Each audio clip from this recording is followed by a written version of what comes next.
Good evening. Hey, hello everyone. This is John Arnold again. Hey, listen, we're at episode 27, week 27 of Protect and Serve. I want to welcome you to the show. Listen, it's getting cold outside. You can see how I'm getting dressed. I went out there today. Did not expect it. I'm thinking 50 degrees. It was about 25.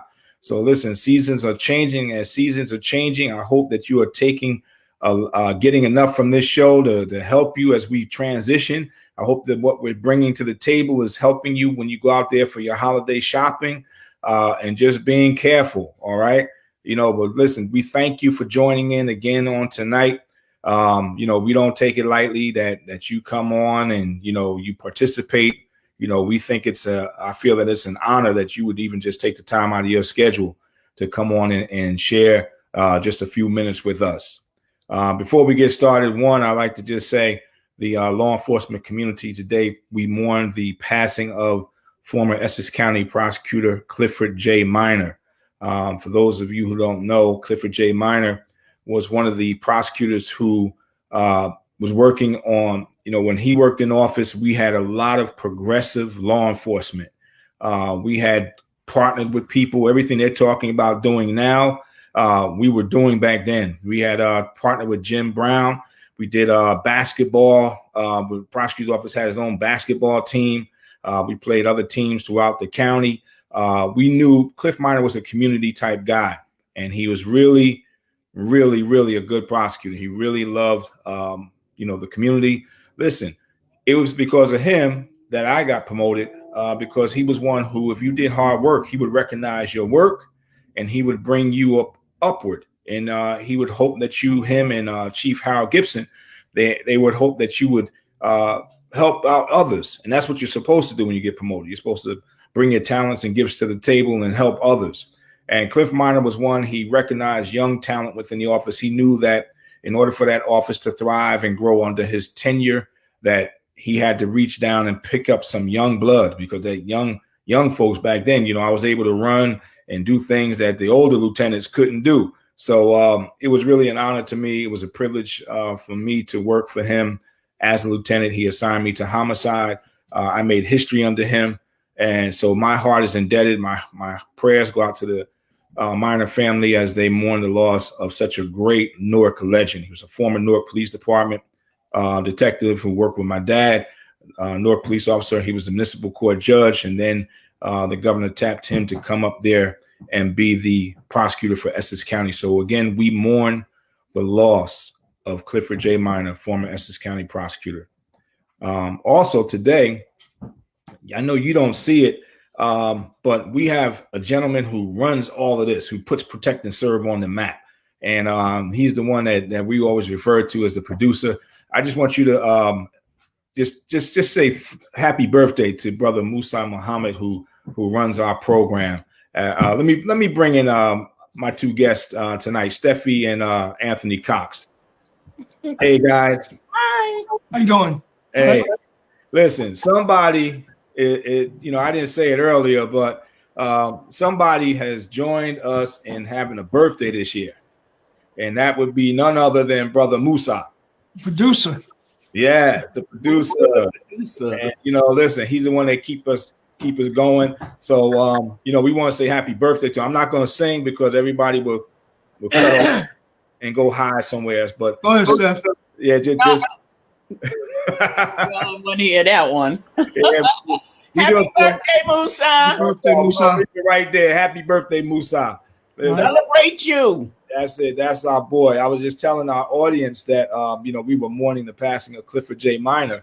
And, a lot of us who were working in law enforcement back in that time knew Clifford J. Minor was a serious prosecutor. Yes. And, he was a great prosecutor. I have to tell you, man, I've sat through several prosecutors, and he was community related, just what we're talking about. I think that what he showed me rubbed off on me and helped me to be the type of person and leader I am today. So, I was just thanking, him for his service and what he did, and just asking everyone to send prayers and condolences that way. But on tonight, listen, man, a lot of people ask me all the time. They say, well, you know what? especially young women, because we do have people who are going around portraying to be police officers in the community, and you have to be really careful. I want to touch on that tonight, but a lot of them ask me, what is the different roles? Like, why do you have so many police? Why do you have so many police? Like, let's say Essex County, we have 21 municipalities, but in addition to the 21 municipalities, you got all these different police departments that work within the big cities. The other day, I was watching some cars, silver cars. I knew they weren't, the township cars, because they don't have those type of cars, but they were riding around with lights and sirens, chasing the Mercedes around. And my daughter called me and said that there was DEA in her building. I'm like, well, how you know the DEA? They said, well, okay, that they had the letters DEA on the back. So, okay, all right, yeah, they were more likely with DEA. I said, but did you see that badge? I said, make sure, because I know you could put DEA on a jacket, And she said, no, they had the same type of badges. They were the police, Daddy. We know the police. I said, okay.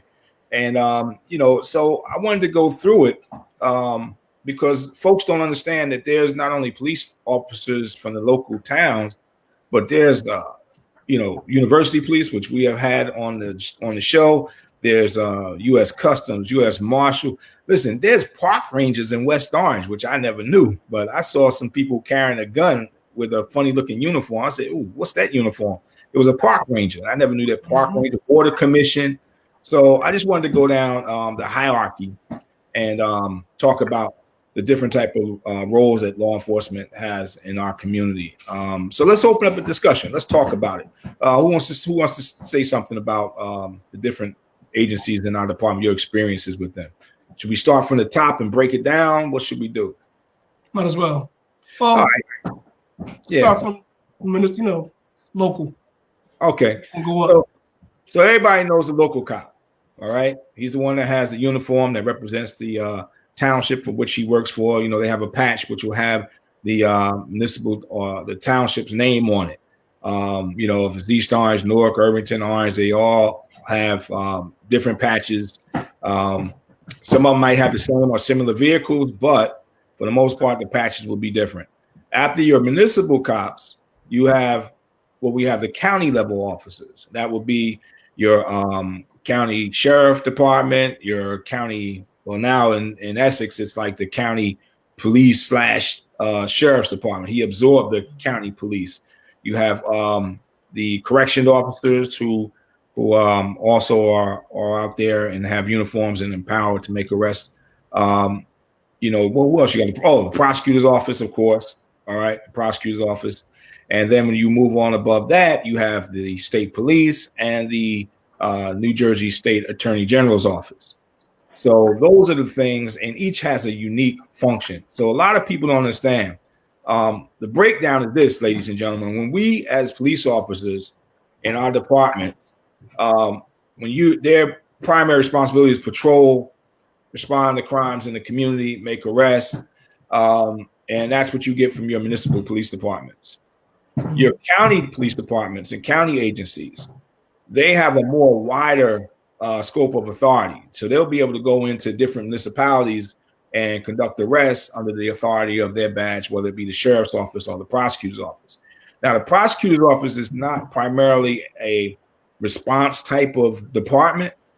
They're more of an investigatory agency and prosecutorial agency, where they do investigations that's going to bring stuff forward to grand jury and forward to prosecution and adjudication through the criminal court system with a prosecutor and a judge. And then you have your state police, who are responsible for the highways and byways of the state of New Jersey. They conduct operations within municipalities. Smaller municipalities who don't have a police department, you will see that the state police are there patrolling their roads and basically responding to crimes there, calls to service. And then you have the New Jersey State Attorney General's office, the Division of Criminal Justice, who has investigators, who has the power to do almost anything that regular police officers do. And what they do is they also do investigations, but they're responsible for presenting cases to the grand jury and prosecuting those cases as well.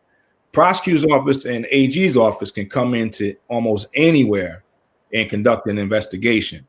And that's the uniqueness of those agencies.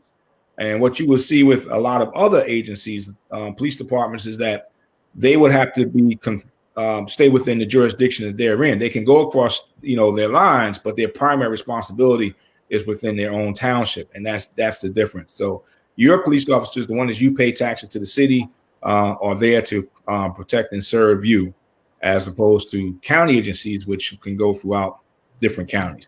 Now, if you do a crime in East Orange and you think you're going to run to Newark and they're going to stop at the border, that's not going to happen.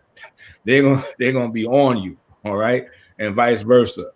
So just understand that we are telling you that right now, that if you do commit a crime and you are close to Newark, like you're like 1 block away from Newark, and you think that's going to stop, no. All right. As far as the dispatcher, you're going into Newark. Hey, how many of you have done not only Newark, but a couple other towns as well? Have chased them down. You'd be up in West Caldwell. What's that Newark car doing? He chased them from Newark. Or hit the Parkway and went that way north or south. Depends. Yeah. Hit 280. 280. That's right. Yeah. Listen, I had a job when I was with the university police that started on the university UMD&J campus and ended up in Orange on up there on by Day Street. They were like, my sergeant was like, where are you at? I said, I'm up in Orange on Day Street. I got him. It was just a chase that kept on going. People say, how that university car doing all the way up here? That's what we were doing. All right. Now, I got back. They transferred me to Midnights, thinking that would slow me down. But listen, I found a whole new area to chase cars. So, bro, if you got it, you got it. All right. If you're a good cop, listen, man, you're gonna find a crime. That's what you're gonna do, and you're gonna respond to it. So we thank God for that. Listen, people. What's that? You forgot some the agencies. Yeah, go ahead. Well, that's why I got you here. Because, I didn't take my ginkgo biloba today. So. Oh, okay. You forgot the Alphabet Boys. Oh. Yes, we did. That's our biggest resource. Yes, go ahead. Let's talk about it, Steph. Okay. I started out with the Alphabet Boys just not too long after I came out the academy, and I was on loan to the DEA. I stayed there for a minute, but the on and off cases. However, when I started with everybody else, that's when the task force came up, and I went up to the prosecutor's office, and all other agencies came there. You had just mentioned earlier that the DEA, but you can't forget the ATF, because those the guys with the big guns. Oh, yeah. Ones that trying to get the big guns. But hold on. Hold your thought for a second, because we got to educate everyone, because they don't know what we're talking about when we say the Alphabet Boys. Now, for some viewers, you might not know, but when we were coming up, and our uncles and aunts, when they, some of us, we grew up in families where they were, on the other side of the law, and they would say, I'm on the run from the Alphabet Boys. I, as a little kid, I was like, what's the Alphabet Boy? But it's something from Sesame Street, But the Alphabet Boys are those 3 little letters: FBI, DEA, ATF, and the IRS, right? ICE, ICE. They like to use acronyms, so we call them the Alphabet Boys. So that's who Steph is talking about. But go ahead, Steph, because you had a lot of good jobs out of the working with the feds. Oh, absolutely. I forgot who I was working for a minute. Yeah. Okay. Yeah. As of late, the strongest. Let me. I don't like to. Like pick sides or whatever. Mm-hmm. Even though I did the majority of my work with the DEA, because of the whole drug thing. But I think my favorite turned out to be the ATF. Me too. And you too? How about I was deputized ATF. Yeah, because as a matter of fact, they're so good. They have more than like ABC or ATF, because they got an ampersand and E explosives. Yes. So yes, so they got more than 3. Yeah, they got a little more extra work that they have to do. Yes. But they've been really all the agencies, I'll say, it's been pretty good with helping the municipalities out. Mm-hmm. And to have everybody work there, because I'm telling you, when you start getting some of these agencies in there, what messes up the job is the other three letters, ego. Yeah. Yeah. Yeah. Yeah. And that'll mess up a job, kill a job in a minute. Right. However, just to work with all these different agencies, and I'm going to tell you, a lot of the agencies they're not really on street. Just like you said, with the prosecutor's office, they do a lot of investigative work. Mm-hmm. But once they come and start getting together with the municipalities, with all the locals, then everybody's skills, come out, and this is how we get to work so much better. Right. You learn everyone's else position and what they do. You learn everyone. You see their strengths and their weaknesses, but everyone comes together, completes a good job. Right. 9 times out of 10. Yeah. Right. Yeah. So right now, with as far as crime go, right now, our biggest the people that we need the most right now is, I guess, the ATF and the DEA. Mm-hmm. And I can only speak for the people that I really work close with. So this is why I kind of like pick those two. Right. Now, Steph, when we were working in the down in North with the special gang unit, we partnered with a agency. I forget which one it was. They had a mobile, I think it was ICE maybe. They had a mobile fingerprinting, because one of the issues were that, how, this is what we talked about on one of the shows, how police departments don't have a lot of money to get equipment fixed. Mm-hmm. Most of their budget goes to, different things other than, police work. Folks don't know that. But we had a problem with getting with fingerprints. And when you make an arrest, one of the things that we, the administration was fighting, because the overtime was because of the fact that the fingerprints machine went down, because everything is digital now. So I forget what agency it was, but you orchestrated that when we were down in when you down in gangs. And what it was they were actually a mobile fingerprint. They had a mobile fingerprint apparatus. Do you remember what agency that was? I don't remember which one it was. Mm-hmm. I would like to say the ATF. Yeah, I think it might have been ATF, because they do. What folks don't know about the ATF is that they do a lot of. Listen, they are an asset like you wouldn't believe. When they come on the scene, I like the FBI, I like DEA, but ATF, they play differently. Mm-hmm. I remember, never forget, Joyce Ann Carnegie, police officer, they got murdered up in Orange. When I got to the scene, I was there, and I had found out that my friend Angel, you remember Angel, Steph, that worked at ATF up in Fairfield? Yeah. Mm-hmm. Yeah, Angel was the one who had discovered the weapon that was used to kill her.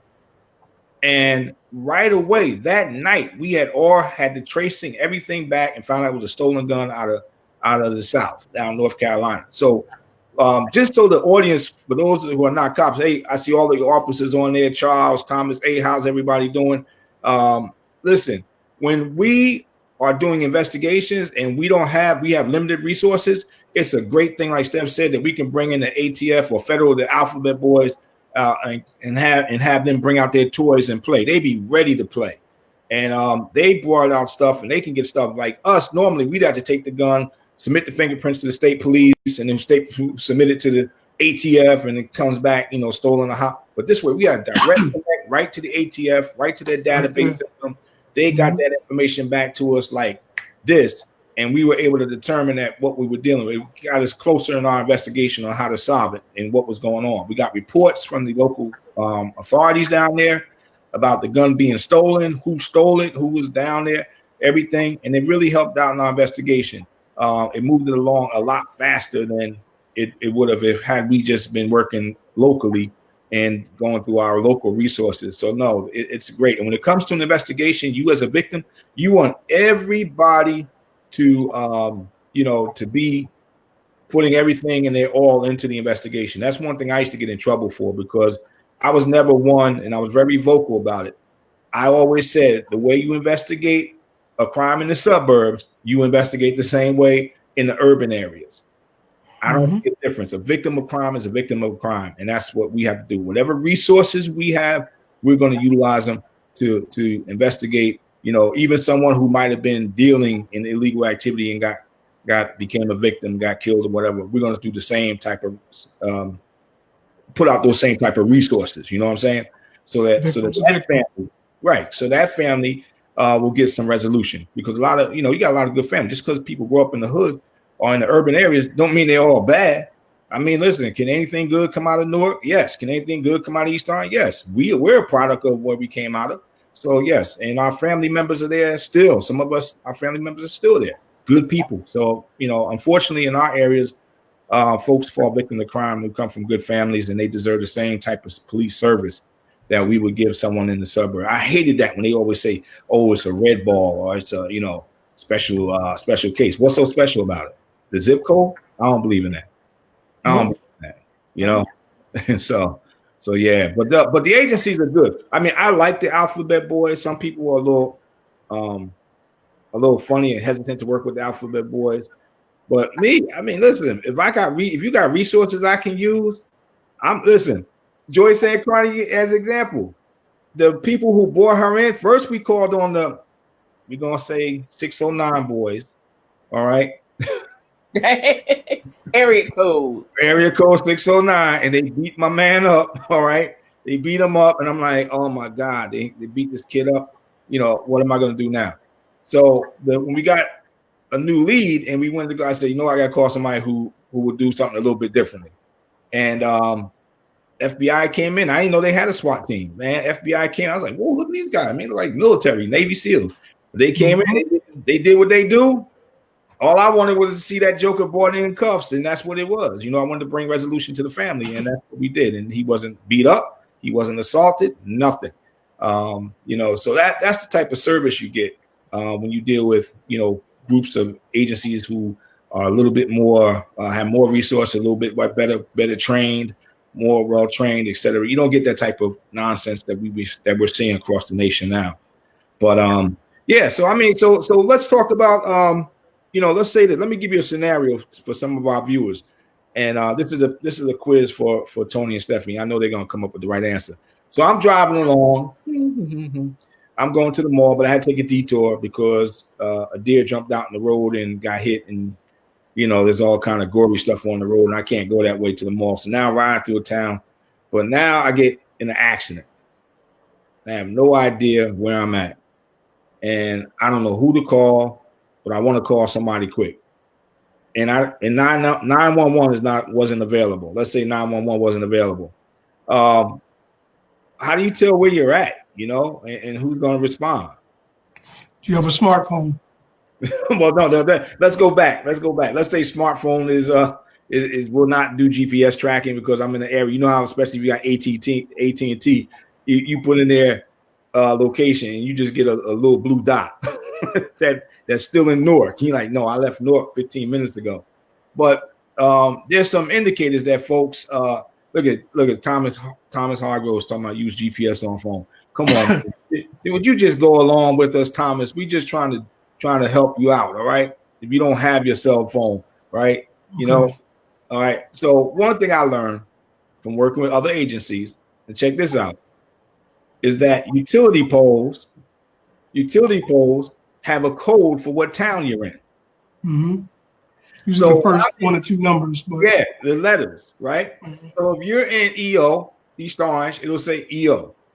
As soon as you go up the road and cross the border, it'll say O for Orange. And if you go across the next border, like if you take Park Avenue, you go through Newark, East Orange, and West Orange, all in one street. And then that way you can just look at utility poles. You can find out where you're at. Listen, you can say, listen, I need the West Orange PD to come here. Because if you call the boys in Orange, they might be at the White Castle and might be sleeping, and they might not get there fast enough. Anyway, I love Orange. Director Todd Taiwan, what's up, man? I got a lot of friends up there. I'm just saying, man, when I called y'all didn't come. And I found out y'all was in the White Castle chilling down, eating burgers when I needed you most. All right. Oh. So I pushed my little car over into West Orange and I said, can I have West Orange respond here, please? And listen, and that's how I got them to come. All right.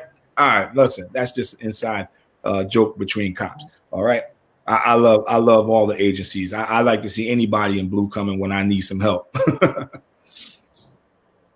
So the sheriff's office. Now everybody say, well, what does the sheriff's office do? I mean, let me tell you something. The sheriff's office has so much resources that, man, they had a flood down in Newark. I said, where did that truck come from? Let me tell you something, man. Sheriff's offices throughout the state have so Humvees and everything.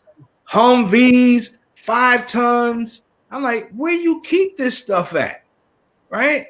Because when you need something, now listen, this is how the sheriff gets a lot of money. And this is why when you talk about reallocating funds and defunding the police and stuff, you got to know what agencies has what. So the sheriff's department has a lot of resources, as does the prosecutor's office, because they get a lot of funds, especially in the urban areas, for UASI. And when I tell you that UASI buys a lot of stuff, there's stuff that I have not even seen, because one of the things, county OEM falls under sheriff's departments. So the reason why you see a lot of towns, ladies and gentlemen, having what they call public safety directors, which means police and fire is under one person, is also now Emergency Office of Emergency Management is under the public safety director, because it's all public safety. And what better way to have a unified command than to have it under one person? So the sheriff's department, when it comes to let's look at COVID, all right?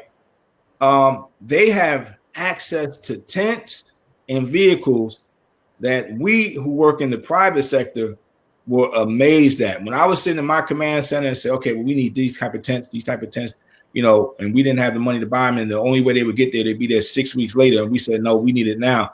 The sheriff's department put those tents up at our hospitals and put them up in the parks as well. They had their own tents up. You still have those sites where you can go get your COVID test now.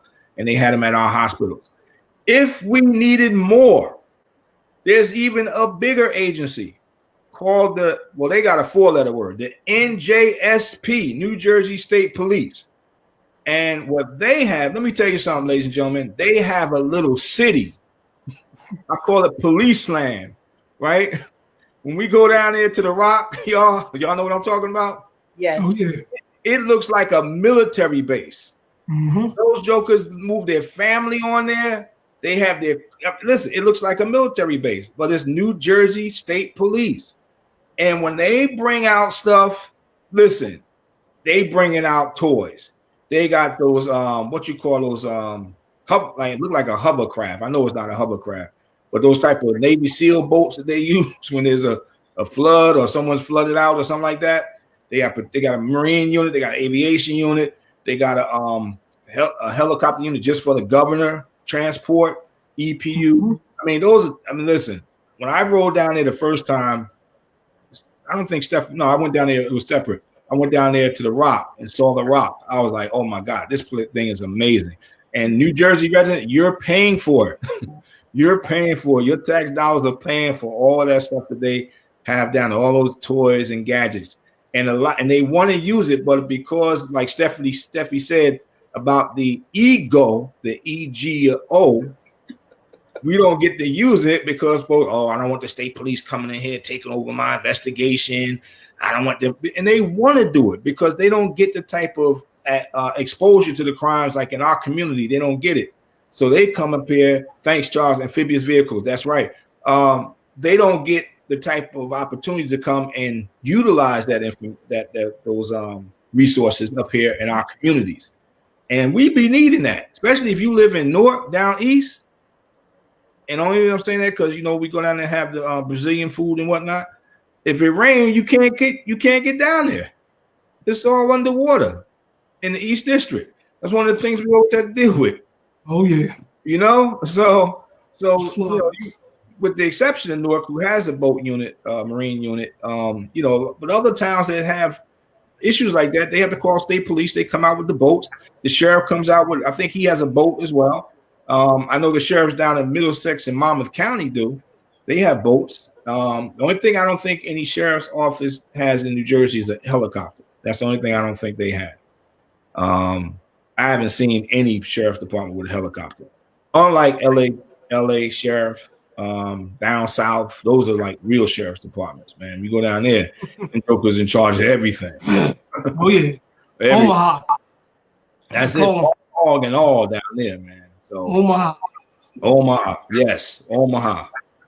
So yeah, so ladies and gentlemen, understand, the different, knowing what the different agencies do in your community is a big help to you in helping you alleviate and help your situation if you find yourself in need of law enforcement services or police services, or even just any type of service, man. Police, even if it's a fire, you're more likely going to have police respond as well as the fire department.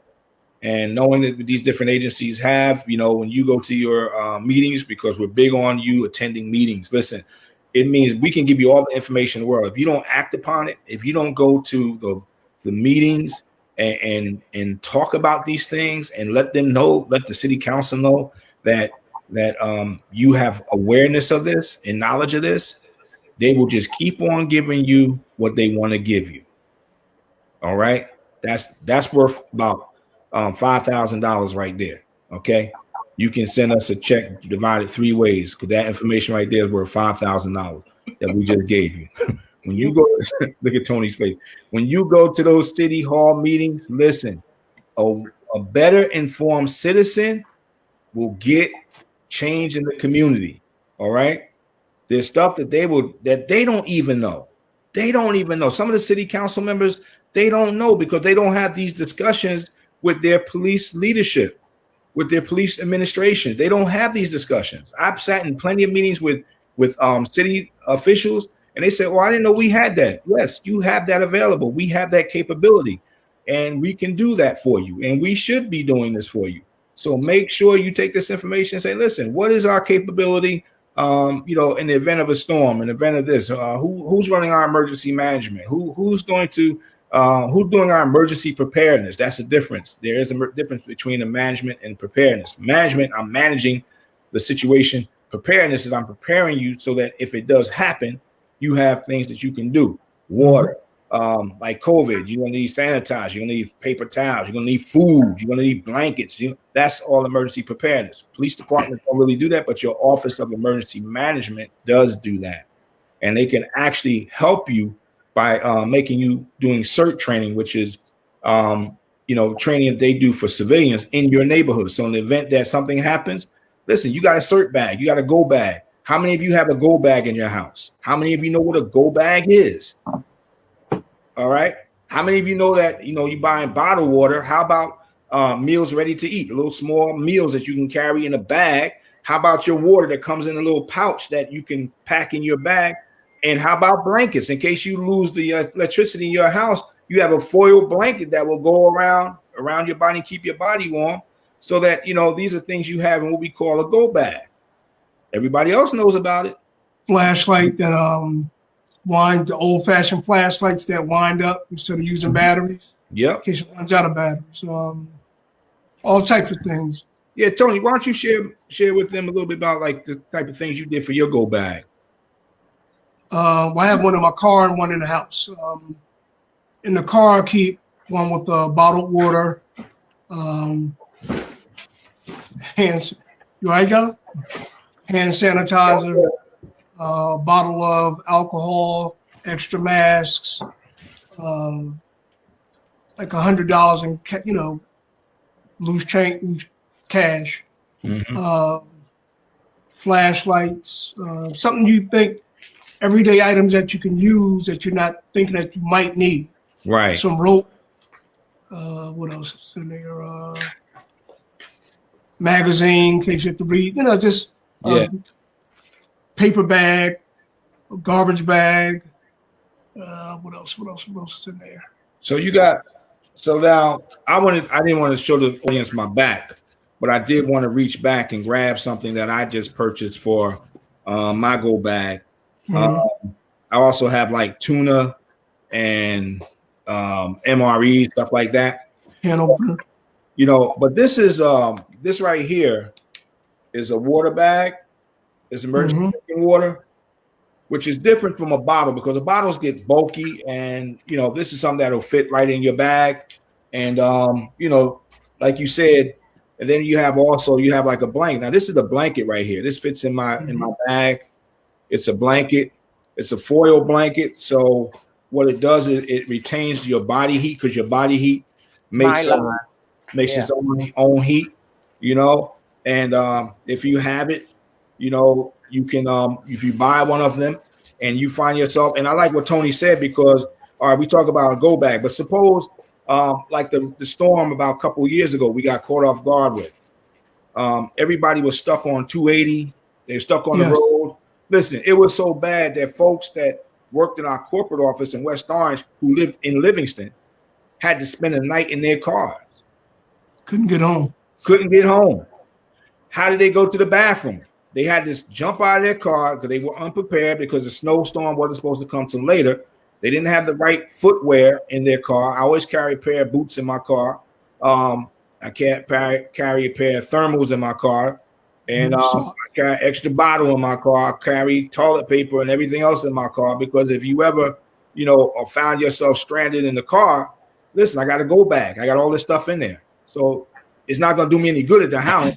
So invest in a few dollars and get yourself a go bag for the house and one for the car. Believe me, you're worth it, ladies and gentlemen. You're worth it. You're worth the $100 or whatever it is, the investment in buying this bag for you and your family. And you can get it. And listen, you want to get enough supplies in there for at least 72 hours. At least, gentlemen, empty cranberry juice bottle. Yeah, the large ones. Right. Yep.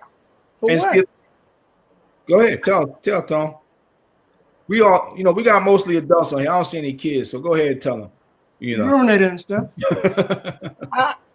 Oh, well, you can. I said gentlemen. Oh, okay. Yeah, you didn't hear that. So what we supposed to do? Get a what you call that thing? That you put the oil in there. No, I'm serious. Some funnels. They make them now. Actually, they make stuff like that. They make the little bag, urinary bags. Right. They make them for men and women. Check on Amazon. Yep. I have about 2 packs of those in the car. Yeah. You never know. Yeah. Hey, listen. These are survival things. Listen, you don't care about what you're doing. I mean, sometimes you say, "Oh, I'll just get out of the car." Man, you might not be able to get out your car and go out there. Steph remembers back on a certain street in East Orange.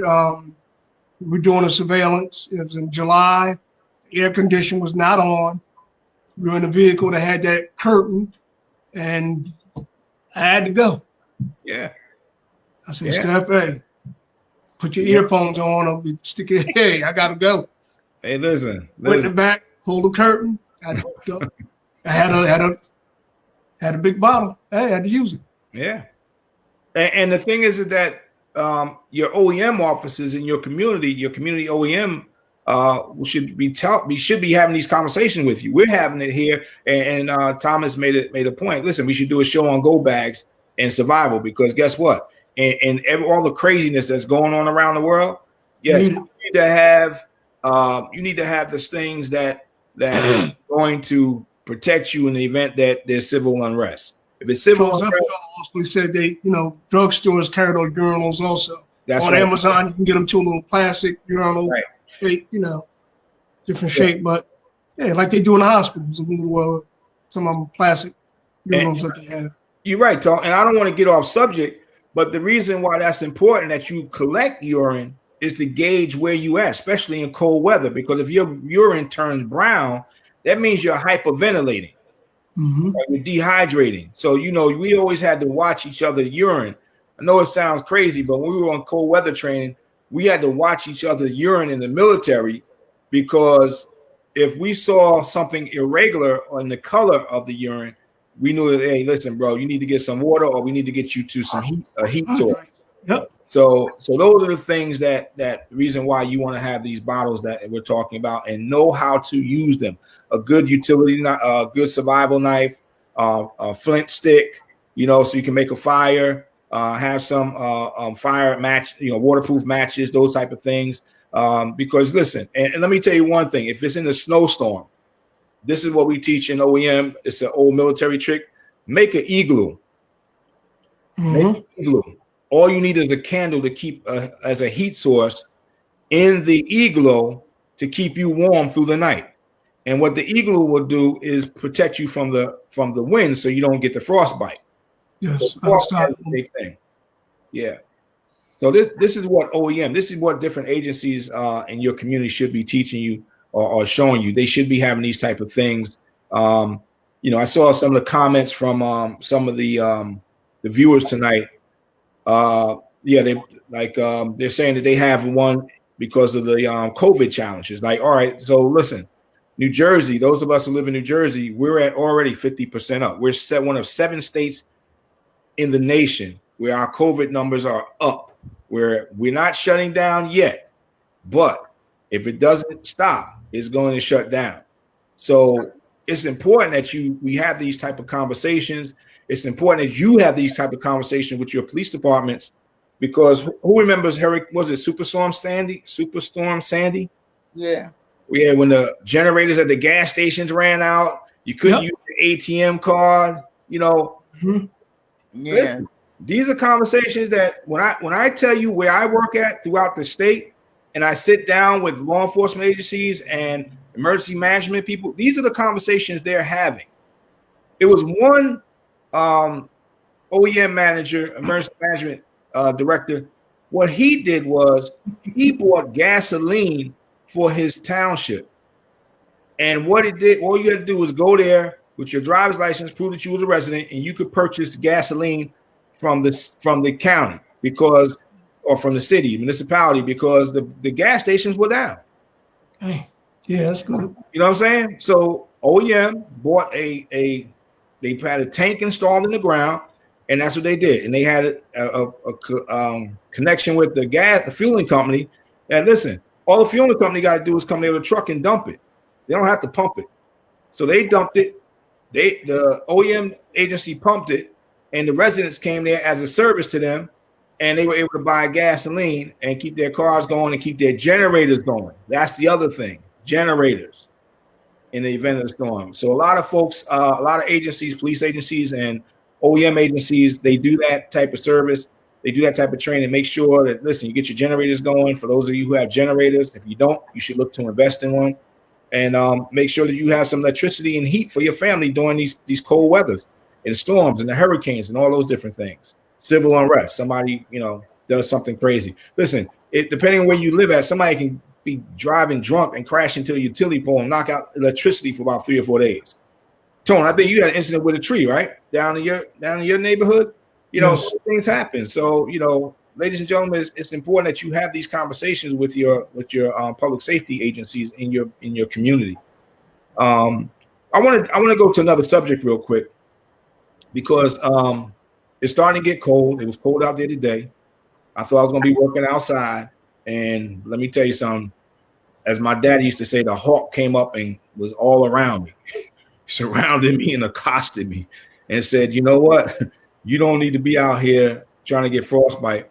But there are a lot of people, as I go around, it seems like it's an overwhelming number of homeless people that are out there. And this is something that I don't see enough of. Stephanie came upon something. I want Stephanie to just take the lead a little bit to talk to the viewers about what she experienced, because even though Stephanie's retired, she's still working. You understand? She's still working and doing the things that she did as a law enforcement officer. So, Steph, why don't you just tell us about your experience that you told us about? Okay, I have to throw retired Lieutenant Crystal Barrows into it also. Yeah. What's happening is that you see all this stuff on TV, but when you have to go out and you go to the store, you got to get, these people are really out there. These people are hungry. They are homeless. They really have nowhere to go. They have nothing to eat. And well, let me just say this. Right now, Thanksgiving is coming up. The holidays is coming up. Christmas is coming up. And I get real emotional about people who's eating, because you can see it don't look like I'm missing no meal, but I'm just saying. None of us right now. Yeah, absolutely. Yeah, we got the COVID calories. I got the COVID 20, so yeah. Yes, but what's going on is that, well, my cousin, she works down at Newark Emergency Services for families, and I was speaking with her. She told me about a guy that came in. It was pouring down rain, and he came in to get some food. He had a baby in his arms. He didn't have a jacket on, but the baby did, and she asked him, "Where's your coat?" And he said, "I didn't have enough money to get me a coat. I had to get it for the baby." Come to find out, this guy was one of those families that was sent from New York, the homeless, to come live in Newark. And the baby's mother, she passed away from whatever. And so he, all of a sudden, he had to be a father. He had to be a man. So what they did is that they put him up in a hotel for a couple of days, and it was just so emotional for everybody that worked at the Newark Emergency Services families, because they all put this guy probably living better than us right now, but that's a good thing because he's raising that kid, by himself.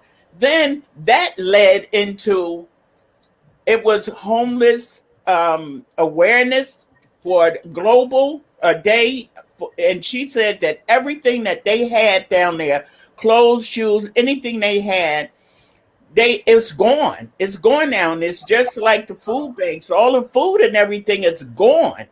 Even though we're trying to get stuff off the shelves because we're afraid of the COVID, and a lot of people is just getting a whole lot of stuff that it'll probably be there, by the time the next whatever happened, and the stuff will be expired, whatever. But I wanted to put this out because what they're going to try to feed people for Thanksgiving, but my mom passed away 2 years ago, and we always had dinner together. So that plate of food that she wasn't eating, I said, well, I'm going to feed somebody her food, that she would have had. I mean, I'm not going to go give them food. I'm going to take, whatever I would have paid for, $20 or, just because my mother, she only eat a little bit.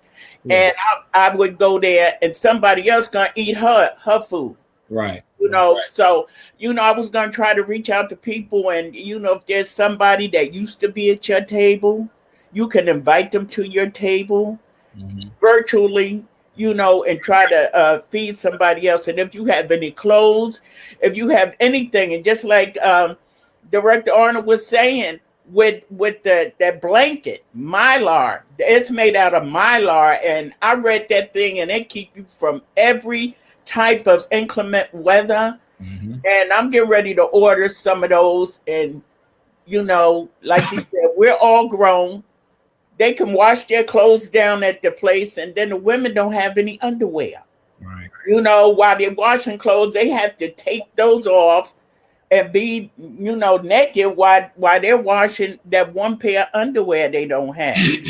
So Walmart had 6 pairs for $5. So I brought a few. My other aunt brought a few, but I'm just asking, and then we want to also adopt a family. If you can find it in your heart and in your pocket, just adopt a family. What we do is we find out if it's a mom, or if it's a mom and dad, or a mother and grandmother, and there's 2 kids they're taking care of, and we get the ages of the kids, and we get something. It don't even have to be a lot. You can go to Five Below and get a board game for $5 or less. And the board games are better. Well, everybody's in school now, and they got a tablet anyway, so you don't have to get electronics. But that board game, that means that everybody got to get together. They're all going to play that game. This is something that we used to do that we don't do anymore, because we were all in the house and we wasn't even talking to each other. Right. Everybody did their whole own thing. So, if, you can just find in your heart to kind of like do something like that. But like Director Arnold said, that we'll do a larger show. But just keep in mind, I said, well, let me try to get this out because I'm so sure folks gonna have a payday before that. It don't take a whole lot of money, and on the first you'll be getting your little pension check or whatever. So, just take a couple of dimes and give it out and feed them. That I'm glad you brought that up. And yes, we will do a future show on what law enforcement is doing to not combat. I don't want to say combat the homelessness, but to assist in combating the homelessness because it's very important. I mean, because even a lot of homeless people are victims of crimes that go unreported, and a lot of homeless people are actually killed because I don't know where we lost as a society. We lost our humanity, where we just don't care about our fellow man or woman, and we would look down upon them to the point where they're throwing gasoline and setting them on fire, or they're assaulting them, stabbing them, and doing. Listen, you know what I found is that any one of us, the three of us on this show, at any point in our life, we could be homeless. Yeah, we can go through a climatic life event that split second that changes everything. And and then you are out there. You're out there. And so I just count my blessings every day that I have a roof over my head and that I'm here and that God has blessed me to provide for my family and make a way for them. But the thing is, there's millions. I mean, in the United States of America, the most powerful and richest country in the world, we are sitting up here with folks that are homeless and we don't have any resources to abate that problem, and that's an issue. So viewers, I thank you, Steph, for bringing that up, because listen, Thanksgiving is next week, and they say Americans waste more food than we consume, especially around the holidays. So if you have it in your heart where you're making food, listen, man, there are plenty of places Thanksgiving Day where they're feeding folks that are less fortunate. Donate. Find out where they are tomorrow. Call up local churches. East Orange Fire Department, the firefighters cook at my home church in East Orange. They cook every Thanksgiving and Christmas. They make dinner for them. And it's open to anyone who wants to come in that needs a meal. They don't discriminate. And firefighters, I mean, unlike cops, firefighters get down when they cook. They do a really awesome job at cooking because, that's what they do. So, make sure that you find the humanity in yourself and buy we used to call a food box in church, rice, macaroni, that stuff goes a long way. It goes, together, the three of us right now, did something like that. We could feed probably 30 people. Yeah. For $20 each, $60, and we can get enough stuff to feed folks. And a nice, decent meal, and that's what it is. That's what we're supposed to be doing. As this, you don't have to, if you don't have the funds, donate your time. Donate your time. That's right. Yeah, right. Donate your time. I mean, a lot of times, clothes that you're about to throw away, donate. Shoes, boots, anything. Clothes with the tags in your closet that you never put on. Me. You had the COVID-20 and it don't fit, and you spent all that money, and now you can't wear it, and you don't want to wear it. Give it to somebody. Someone else will be happy to have something like that. Yeah. Listen, my dad came up. He was making $250 every 2 weeks. He had 5 of us plus him and my mom. It wasn't a lot of money coming in the Arnold household. My cousin used to give me his hand-me-down Pro-Keds. Yeah. I mean, maybe I'm dating myself, but I used to have Pro-Keds, and the Pro-Keds had a hole in the bottom. But I was so happy to get a pair of Pro-Keds. It made my day. My mother said, "Why are you so happy to get those sneakers?" I said, "Because I'm not getting these from Food Town. These are Pro-Keds." So, and it wasn't the what were the other ones that that was the knockoffs. We didn't call them knockoffs back then, but they were the Converse and Pro-Keds. They had like 3 stripes or something like that. And everybody was like, "Oh, Jeepers." We used to call them Jeepers. Right? Jeepers. I know you two don't know what that is, because y'all was well off. But listen, our house, listen.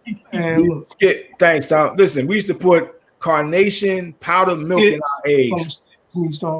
What's that? Skits. Skits, yeah. Hey, how many of you used to put Carnation instant milk in your egg? Your parents should put Carnation instant to make those eggs. It'd be 2 eggs gonna feed 7 people. Oh, dang, really? You get that's right, man. You get some Carnation instant, not real milk. Carnation instant milk. Put some water in that joker.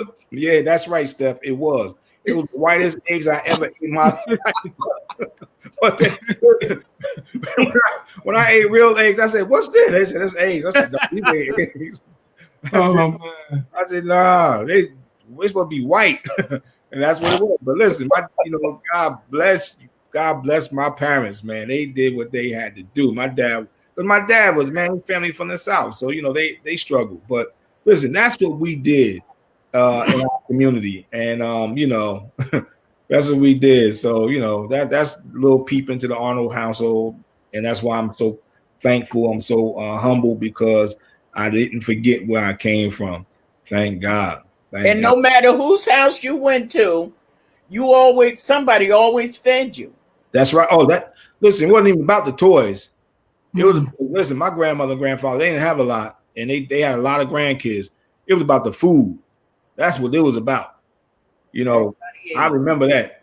Listen, I would get a pair of gloves from my grandmother and grandfather. A pair of gloves. That I was so happy. But the food was the thing.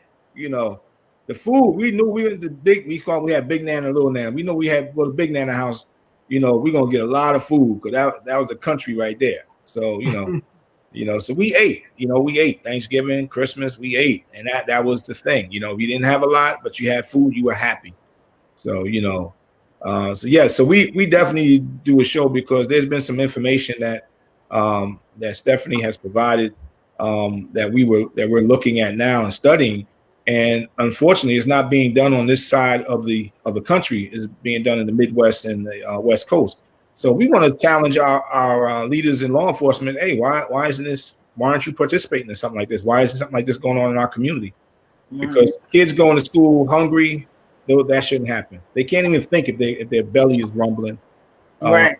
You know what I'm saying? They're thinking about what are they going to eat? How are they going to eat? They're waiting for lunchtime. So, yeah, we definitely need to work on that. But listen, hey, I hope that we were able to shed a little bit of light on some things. I know we got to a couple of different subjects, but I think it's all correlated together. And then we talked about the homelessness, which is an issue in our community, which we need to do because the law enforcement's job is not only to protect you, but also to provide services to you. Yeah. So, and by providing that type of service or dealing with the homelessness in your neighborhood, in your community, you're actually keeping them safe as well, because they are, like I said, they are becoming a lot of victims of heinous crimes from some evil, stupid people. And we want to control that. We want to bring that under control in your neighborhood. So, we're coming to the end. Final thoughts, ladies and gentlemen. Okay, well, yeah, on just in addition to that, like you said, they're getting abused, but think about it. There's gonna be some people out there that's so hungry they're gonna do whatever they got to do in order to feed their families. That's another thing too. That's right. So, either way, we helping them. Oh, I'm sorry. they had some chitlins on there. Well, anyway, you're gonna tear them up this Thanksgiving. Oh yeah, I don't even cook that. But but I'm just saying, we help them, and then they will also help us. So right. And then I just need to know: are we going to be on next week or no? Or should no? Yeah, well, that's the producer thing, but the conversation is that we next week is Thanksgiving. We know that all of you will be preparing dinner for your family. Be safe. The governor is asking that you limit it to 10 people right now because, ladies and gentlemen, the COVID numbers are really jumping. And the reason why we're asking that is that you be mindful, because you never know. It might be your family member that has some other type of illness that needs to be rushed to the hospital.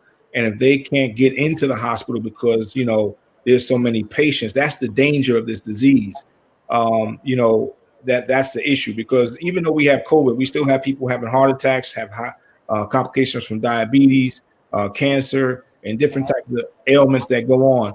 And what happens is when the healthcare systems get overwhelmed, this is why it's important that we wear masks, social distance, and wash our hands and not spread the disease, because it will prevent your your neighbor or fellow man from being admitted to a hospital bed, which they really need. And a lot of these young kids are spreading this virus, amongst the community, and especially our community, because we're tight knit, we're close, we're packed in, we're highly dense. So we have to really be careful. So next week we chose to not do live, because we know that everyone is getting prepared for Thanksgiving dinner. I know that in my house we work the night before, because the day of we want to sit down at the table and chow down. So I'm quite sure that's the same thing for a lot of you as well. So next week we will not be live. We will probably have an episode pop up that you can look at if you choose to come on. If you're not doing anything, you just want to go back, be one of our highlight episodes. But until then, from Protect and Serve, we just want to wish you a happy Thanksgiving, a happy and safe, prosperous Thanksgiving. Don't eat too much, because you don't want to put the Thanksgiving 5 on top of the COVID 20. That means you'll be 25, and you'll never get into that little tight dress or that nice suit that you bought when all this is over. All right, you're going to have to work extra hard. So be safe, enjoy yourself, and we'll see you the week after. Happy Thanksgiving. John Arnold, Stephanie Treadwell, Anthony Cox from Protect and Serve. Thanks for joining in with us tonight. Have a good night, everyone. All right, Karen, Thomas, everybody, Charles, everybody.